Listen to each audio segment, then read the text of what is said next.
नमस्कार दोस्तों, आप सभी का स्वागत है हमारे YouTube चैनल में। जी हाँ दोस्तों, आप सभी को बता दें कि REET, UP TET, C TET, HTET आदि में साइकोलॉजी बहुत ही महत्वपूर्ण होती है। जी हाँ दोस्तों, आप सभी को बता दें कि साइकोलॉजी है वो सभी एग्जाम के लिए महत्वपूर्ण साबित होती है। तो दोस्तों, आज हम साइकोलॉजी के एक परिचय के बारे में आपके लिए वीडियो लेकर आए हैं। जी हाँ दोस्तों, साइकोलॉजी का परिचय हम आज आपको बताने जा रहे हैं। बहुत से लोग हैं, बहुत से बच्चे ये जानते हैं कि साइकोलॉजी का जन्म है वो 14वीं या 15वीं या 16वीं शताब्दी में, परंतु इसके विपरीत साइकोलॉजी बहुत ही पुरानी है। जी हाँ दोस्तों, आप सभी को बता दें कि यूनान में 3 दार्शनिक हुए थे। जी हाँ दोस्तों, आप सभी को बता दें कि यूनान में 3 दार्शनिक हुए थे: अरस्तु, प्लेटो और सुकरात। जी हाँ दोस्तों, सभी को बता दें कि सर्वप्रथम सुकरात ने यह कहा था कि मनुष्य को मनुष्य का अध्ययन करना चाहिए। इसके बाद सुकरात किसी से प्लेटो ने कहा कि मनुष्य, आत्मा और ईश्वर तीनों हैं वो एक ही स्थिति में बंधे हुए, इनको अलग नहीं किया जा सकता। जी हाँ दोस्तों, आप सभी को बता दें कि लगभग 5वीं ईस्वी पूर्वी सदी में सुकरात ने यह विचार दिया था कि मनुष्य को मनुष्य का अध्ययन करना चाहिए।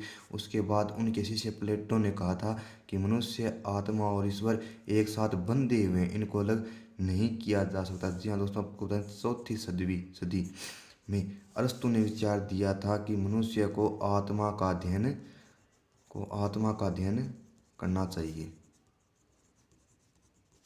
जी हाँ दोस्तों, आप ये बता दें कि उसके बाद मनोविज्ञान का आदि जनक अरस्तु को माना जाता है, परंतु एक वैज्ञानिक था जिसका नाम था कोल्सनिक। इसके अनुसार कोल्सनिक ने कहा कि साइकोलॉजी या मनोविज्ञान की अवधारणा अरस्तु से पहले किसने दी थी? प्लेटो ने। तो इसलिए प्लेटो को मनोविज्ञान का आदि जनक माना मानना जाना चाहिए। जी हाँ दोस्तों, आप सभी बता दूं कि सुकरात के शिष्य थे प्लेटो, प्लेटो के शिष्य थे अरस्तु। सुकरात ने कहा था कि मनुष्य को मनुष्य का ध्यान करना चाहिए, जबकि सुकरात के शिष्य प्लेटो ने कहा कि मनुष्य, आत्मा, ईश्वर तीनों आपस में बंधे हुए, इनको अलग नहीं किया जा सकता। उसके बाद प्लेटो के शिष्य अरस्तु ने कहा कि मनुष्य को आत्मा का अध्ययन करना चाहिए।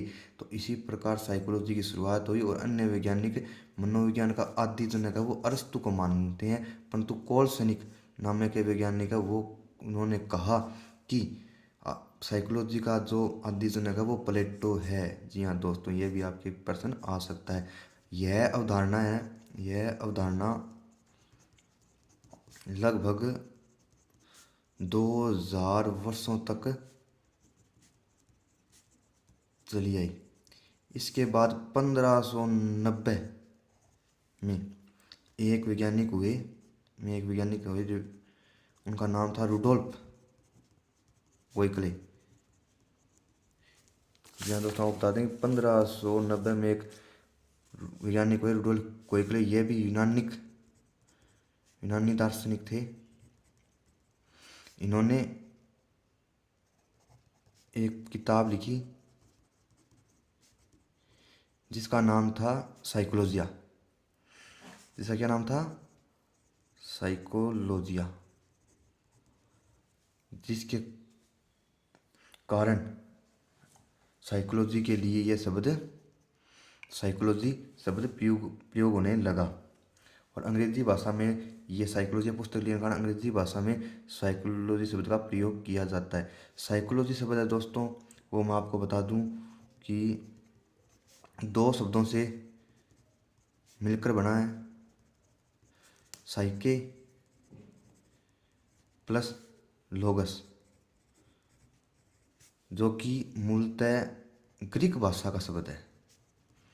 अगर आपके ऑप्शन में ग्रीक न हो तो आप इसको लेटिन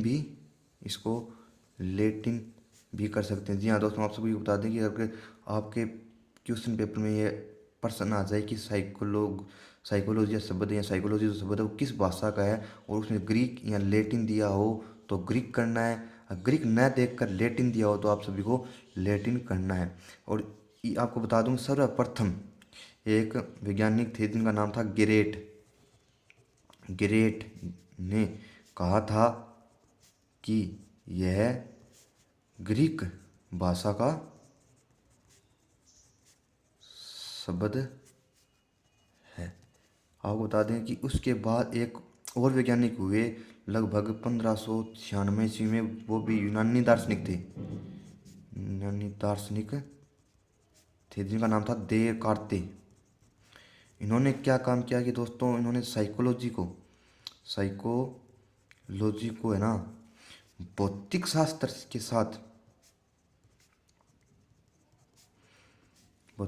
के साथ जोड़ने का काम किया। यहाँ दोस्तों आपको बता दें कि सर्वप्रथम 5वीं ईसा पूर्व में सुकरात ने यह कहा था कि मनुष्य को मनुष्य का ध्यान करना चाहिए। उसके बाद उनके शिष्य आए प्लेटो, उन्होंने कहा कि मनुष्य, आत्मा और ईश्वर है वो तीनों आपस में बंधे हुए हैं, इनको अलग नहीं किया जा सकता। और लगभग 4वीं ईसा पूर्व में लगभग 384 या 82 के अरस्तु ने कहा कि मनुष्य को आत्मा का अध्ययन करना चाहिए, जो कि आगे चलकर यही आधुनिक मनोविज्ञान बना। इसलिए अरस्तु को मनोविज्ञान का आदि जनक भी कहते हैं।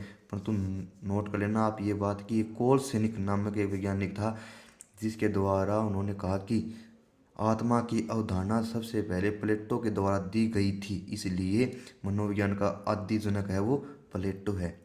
और उसके बाद यह अवधारणा लगभग 2000 वर्षों तक चली दोस्तों।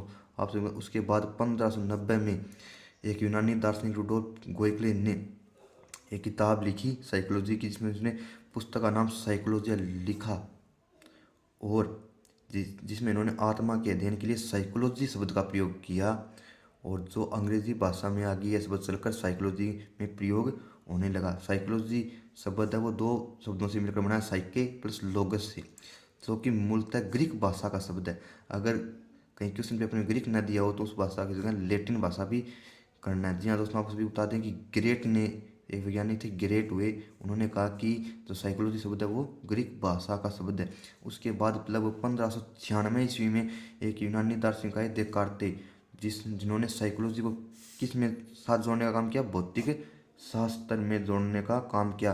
परंतु उस समय के 4 वैज्ञानिक होब्स, लोक, कॉन्ट और स्पिनोजा, वे प्रमुख दार्शनिक थे जिन्होंने कहा कि साइकोलॉजी का अध्ययन भौतिक शास्त्र में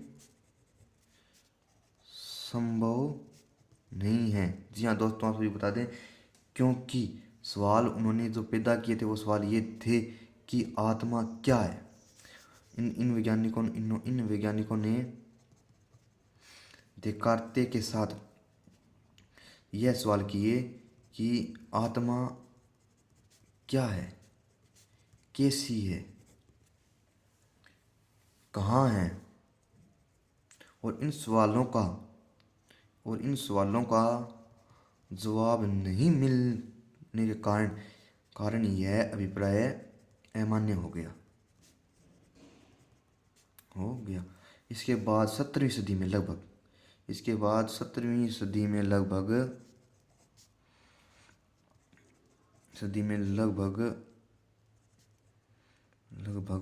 ये वैज्ञानिक आए जिनका नाम था पोम्पोनोजी। यह वैज्ञानिक इटली के दार्शनिक थे। जी हाँ दोस्तों, आपको बता दें, दोस्तों आप हमें ज़रूर बताएं कि अगर आपको ये वीडियो जानकारी अच्छी लगी तो आप हमारे चैनल को लाइक करें, चैनल को सब्सक्राइब करें, वीडियो को लाइक करें और कमेंट करके बताएं कि आपको ये साइकोलॉजी की जानकारी कैसी लगी। धन्यवाद।